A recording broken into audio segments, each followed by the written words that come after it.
जिस स्थान पर गौ माता को बांधा गया हो और गाय अपने बछड़े को, बच्चिया को जन्म देती हो, उस स्थान पर उसकी मिट्टी, उसकी मृदा, उस जगह की रज, जब मकान का मुहूर्त होता है, दुकान खोली जाती है, दुकान बनाई जाती है, दुकान में कोई अग्नि का प्रवेश हो, उससे पहले जहां पर गाय ने अपने बछड़े को जन्म दिया हो, बच्चे को जन्म दिया हो, उस स्थान की मिट्टी उस भूमि पर लेपन कर दी जाए तो जिंदगी में कभी संपदा की कमी नहीं हो सकती।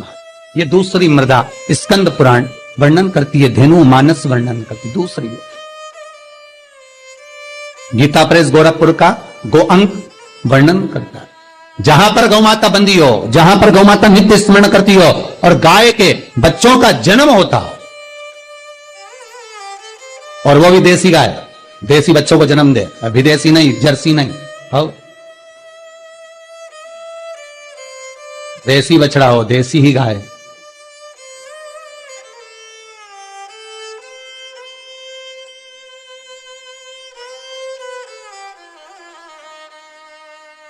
महाराज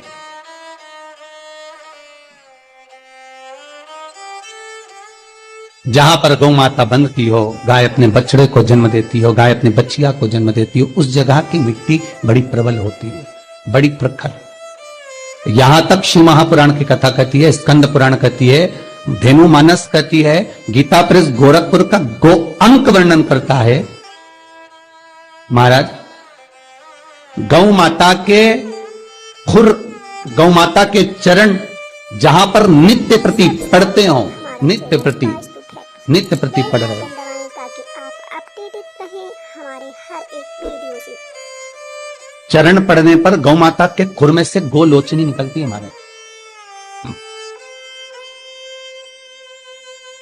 वो गोलोचनी सफेद कलर की होती है, सब्सक्राइब करें उसको चैनल पर। आप ऐसे पटक देंगे तो बिल्कुल ऐसा लगेगा जैसे लकड़ी है, पर वही गोलोचनी को आप दूध में डाल देंगे तो चलना चालू कर देती है।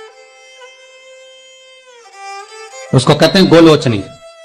गो अंक में वर्णन है इसका, स्कंद पुराण में इसका वर्णन है। जिस जगह पर गाय बछड़े को जन्म दे, बच्चिया को जन्म दे, और जन्म देते समय पर गौ माता को जब कष्ट की अनुभूति होती है, जो कष्ट जैसे एक नारी का कष्ट होता है, वैसे ही गौ माता का कष्ट होता है।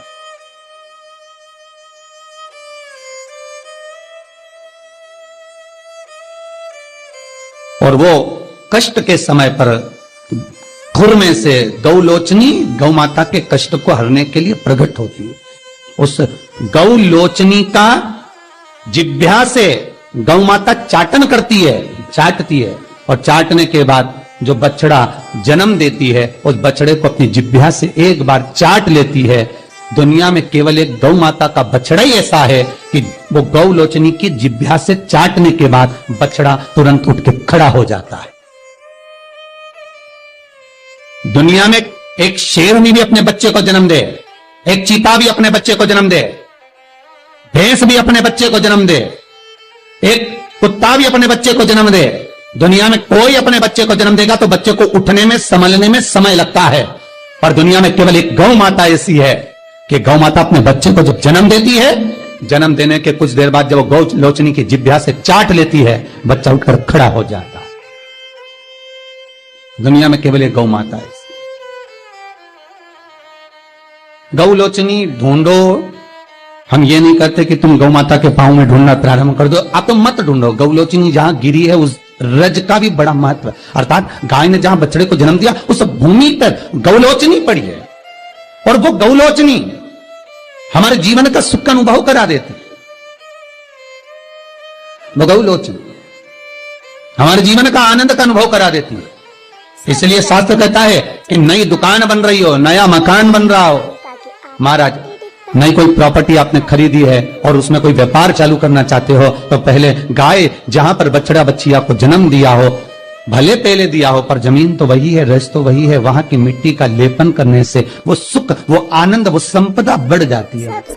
यहां तक शिव महापुराण की कथा कहती है, स्कंद पुराण यहां तक कहती है कि मान लो कोई नया मकान आप बना रहे हो और वास्तु वाले को दिखा दिखा कर बनाया है, तो भी उसमें कोई कमी अगर रह गई, क्योंकि आज वास्तु वाला नहीं बोलेगा तो 15 दिन बाद दूसरे वास्तु वाले को दिखाओगे, वो कह देगा इसमें ये गलती है, तीसरे वास्तु वाले को लगा वो कह देगा वो गलती है। और जिस वास्तु वाले से मकान बन रहा है वो तो क्या मैंने बढ़िया सब देख कर बताया बनाया, एक एक वास्तु के हिसाब से बनाया, तुमने भले वास्तु के हिसाब से बनाया, तुमने भले वास्तु के हिसाब से बनाया, पर चैनल वास्तु जितने वास्तु वालों को बुलाओगे वो कुछ ना कुछ एब उसमें निकाल ही देंगे, ये पक्का वीडियो से निकालेंगे। तुम किसी को पत्रिका दिखाने चले जाओ, किसी को अपना हाथ दिखाने चले जाओ, तुम किसी से नक पूछने चले जाओ, तुम किसी वास्तुशास्त्री के पास चले जाओ, जब तक वो उसमें थोड़ा बहुत एब नहीं निकाले तो क्या मतलब कि उनकी राजनीति जो विद्या उसमें निकालना तो पड़ेगा ना। रहे हमारे हर एक वीडियो से। थोड़ा बहुत भय तो उत्पन्न करना पड़ेगा ना। पर शिव महापुराण कहती है कि शंकर के पास आने के बाद कोई भय की बात होना ही नहीं चाहिए, कुछ भी नहीं। सब्सक्राइब करें क्या दुख, क्या तकलीफ, क्या कष्ट, अगर शंकर का अनुमोदन कर रहे हो, शिव का स्मरण कर रहे हो, तो फिर सोचना नहीं है, जो होगा शंकर करेगा वो होगा। अगर किसी व्यक्ति को चर्म रोग हो गया, कुष्ठ रोग हो गया, चमड़ी सफेद पड़ गई, रोग समाप्त नहीं हो रहा, बढ़ते जा रहा है, औषधियां आपने बहुत कर ली, तो 3 जगह की मिट्टी आपको फल प्रदान करेगी। पहला सूर्य कुंड की मिट्टी। स्कंद पुराण सूर्य कुंड कहां पर है, तो कहा दतिया और झांसी के बीच में सूर्य कुंड निवास करता है।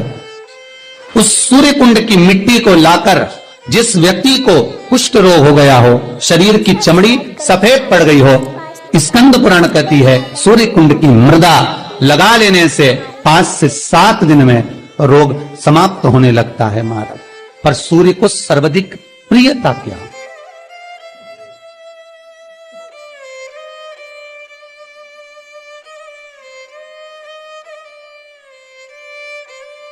सब्सक्राइब करें हमारा चैनल। सर्वाधिक प्रियता सूर्य को क्या? आप अपडेटेड क्योंकि सूर्य तपता है, तो उस तपन को मिटाने के लिए सूर्य देवता के शरीर पर गाय का घृत मला जाता है।